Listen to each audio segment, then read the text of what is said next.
So I think certain people, individuals have asked me, and motherfuckers like that motherfucker right there. You see, that was stickers on his car. We're rolling Whole Foods, man, cool. What, Bernie for life, bitch? Motherfuckers like those characters have asked me, like, do you think about your friends when you make racial humor, race jokes and stereotypes and stuff like that? What do you think your friends think about this? Well, with my own experience, bitch, I done seen my own friends go sit there on a couch and watch stand-up for like hours, watch race humor, stereotypes, and they think it's cool and funny. But when I say something, they disagree. But that it seems like they only appreciate people who already made it there, like who are already comedians, who are already on TV.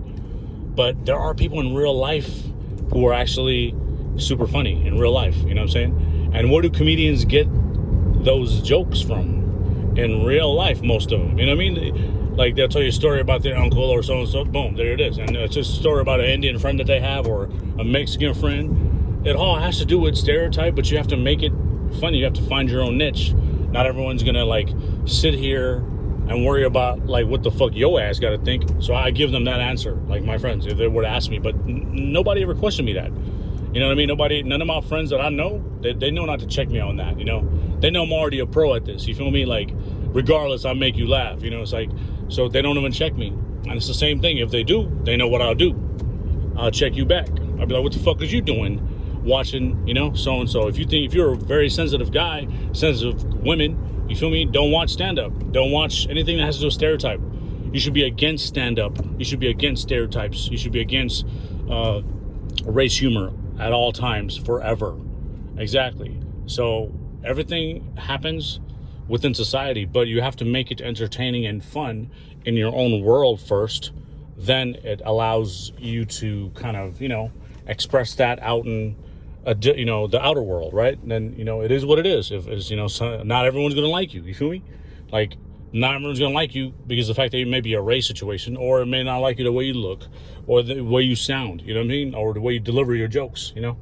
But then there's that comedian that was not giving a fuck type of comedian. I'm more like, I don't give a fuck type.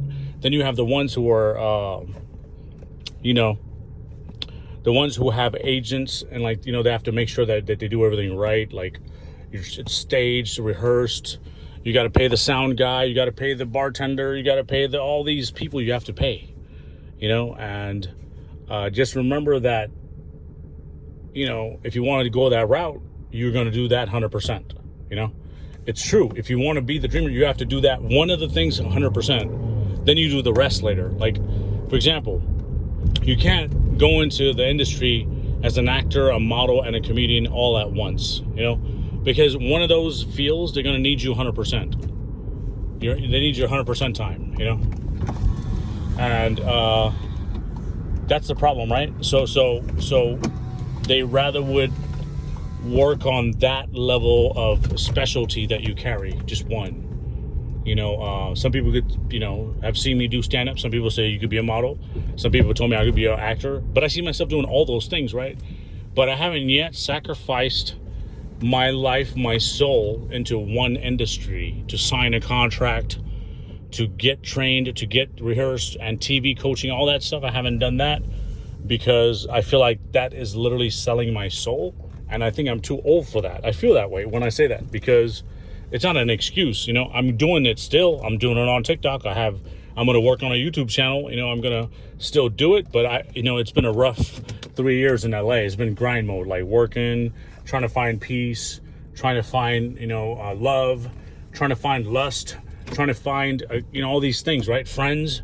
And right now I've given a break in all those things. Right now I'm actually at peace, where I'm to a point where I'm like, okay, I could take the next step little by little because I got it, you know, all situated little by little, which is the first and main thing is your mental health. And second is your well-being. And third is like, you want to build all those good deeds and fill up your cup with positivity, right?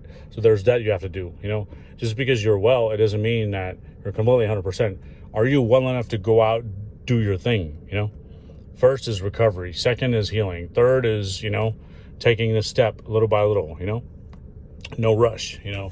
So I feel like I'm doing everything right the way I'm supposed to. And I think there are some things I've done wrong, but I cannot look at that right now. You know, I could just move forward in what I want to do and what I'm built to do, what I'm born to do. You feel me?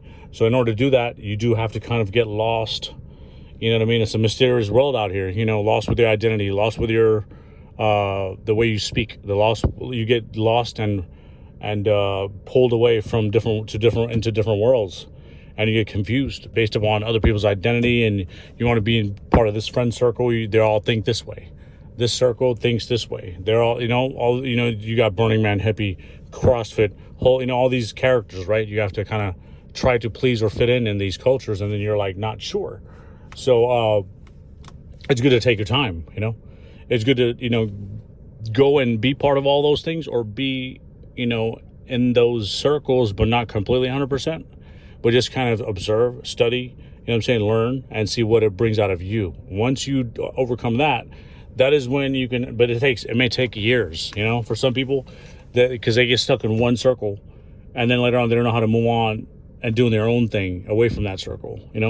Like a circle is something that where you think the same way, you dress the same way, you act the same way, talk the same way, eat the same way. You have protocols, rules, and regulations you all follow. That is a circle. It doesn't matter what circle it is. It could be a hippie circle, a punk rock, or a Harley circle. But Harley is a culture, right? But then every culture of Harley, they all have their own circle. They all have their own, names, right? Like these different names of all these Harley. Like Harley is a motorcycle thing. It's a motorcycle company. I get it, but that's how I could define them, because they all ride fucking Harley. So it's like, yeah, it's Harley, bro. You still ride a fucking Harley like the other fucking metalhead or biker or whatever. You all still look the same. Like, you may be different organizations, community, but y'all both got a pop belly, ball spot, bandana, tattoo, same shit. So that's why you're put in a category, because you're not, you got to get out of that shit. Then you got the mumble rapper, tight jeans, skinny jeans, black folks, and French fry head. Like, it just keeps fucking going. You know what I mean? It all depends what the fuck you want to do, how you want to present yourself. But I think with that situation, I don't fit in with none of that shit. I just represent myself as a new American. That's it. I'm the new American. That's it. And I represent America. I keep it simple. I don't want to get caught up in all the bullshit where people get lost into these things, and then they don't know. Then they get lost into the spiritual healing world, and then they think that's the only way, because someone has hurt them so bad, and they're forever have to be in this cult now. They cannot go out of this circle of this circle of tranquility, and go take a peek at the world, peek outside of the world, because they're kind of like they've been hurt by the world so much that they go down into this peaceful serenity, like groups of people where I'll talk about healing, and then they don't realize how this healing is happening. I don't realize where this healing is coming from. If you think about it, these healings has been happening for you because it's been coming from the outer world. Something happened to you in the outer world. That's why you're here. If you didn't go through shit in the outer world, you wouldn't be here. With me, I didn't allow things to get to me from the outer world. You know what I mean? That's why I don't need to join a spiritual, medicinal kind of group, earthy, we're all healing. I don't need that shit. I don't need therapy. I don't need AA. You feel me? I don't need none of that shit, So I don't let those things get to me. That's what makes me a new American. Like, I don't have a friend circle. I haven't went into any group, society, and thought to myself, oh, I could be part of that. Nope, never. I just did everything on my own with how I feel and with, the moods I have, and go with the flow.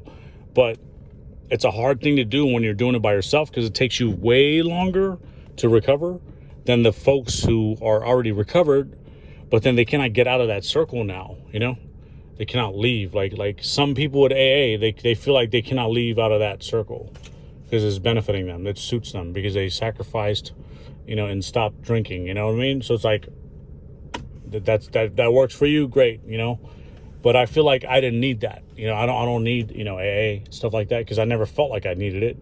I don't need therapy. You know what I'm saying? I don't feel like, because when I talk to a therapist, they be telling me, they be like, wow, you seem like the healthiest individual I've ever came across. Like, what the fuck is wrong with you? Like, not that I ever taken therapy, but people have told me, like, so-and-so, my friend is he does, therapy, you chop it up with him, but not in the actual meeting session of therapy. It's more like after they met me, I told them what I do right there. You're gathering along, sharing ideas and networking, And they told me straight up, they looked at me like, bro, there's nothing wrong with you, Michael. Like, it's just you haven't found someone who does the work that you do on your own yet. You haven't found a group of friends or circle who's solo like you. Like, they can't do the work that you do mentally, spiritually, emotionally, and soulfully. You just haven't. You haven't found a woman who can keep up with you in running. You haven't found a woman who could, fix that many bikes and sell bikes as a hustler mentality. You haven't found a woman who could bike the amount of distance you can bike. You haven't found a woman who could speak her heart like you can, where everything she says, it has to be like edited, AI, grammar check, punctuated, like too much going on. You haven't met anybody that could do the, work, emotional, mental work like you do, you know what I'm saying? And for that many years, for like 2 decades, you've been doing it, even through the rough, you know what I mean? Even when times was rough with addiction and all that stuff, alcoholism, past issues, you still kept your running consistent. So there's a lot of people that didn't keep certain things consistent like you did. So it's not your fault because you kept your running consistent. They didn't go beast mode like you with running. You don't know anybody that went beast mode like you in your world in running. Can you think about anyone? I look right now and think about it. Nobody. So they're right. These individuals are telling me these are highly educated specialists who really deal with real people with fucked up, mentality and like fucked up, issue from their past and stuff like that, trauma and all. And these people are telling me, the highly educated people are telling me, wow, like I wish I could be like you, MJ. Like you're okay without love, you're okay without lust, you're okay without drugs, you're okay to do that because that's something that most people can't do. Some people, even after they heal, they look for love. Now they need a life partner. I'm sober now. I want a lover who thinks like me, and then they get all too emotional, and then that could go left field. You got to make sure that, just because you heal completely and you no longer, are with the person that hurt you, you know what I'm saying, whatever, you want to make sure that you're still good, you feel me, without anyone else. Like, no one should come into your life if you always have to think about that person from your past. You get what I'm saying? Nobody new should come into your life if you constantly have to think about that person from your past to move on and continue on with your life. Simple. But a lot of people, it's like they may come across your mind that's different than thinking about them, so this is why I'm trying to tell y'all that it is very important to take care of your mental health solo, because you got to really focus on what you love to do. In the end of the day, none of these people give a fuck about your mental health. Don't think a woman's going to come to your life and put a bib around you and spoon feed you or tuck you in a blankie like everything's going to be all right. Hell no. It's not supposed to be that way. The world's getting cruel, even more cruel right now. You feel me? And you got to protect your own peace at your own cost, at your own time. Is just the way the fuck it is. You don't have nobody, because some people, when they get tired of you, tired of everything, tired of them, tired of their life. It's not that they're tired of you, they're tired of their life. They're tired of doing the same shit and not be able to see any result. They're tired of just doing limited work, not too much work. You know what I'm saying? Like, they only do very little to get by, not really the complete 100% work that they need to do mentally, physically, and spiritually. All right, gotta go. Y'all be safe out there. Adios.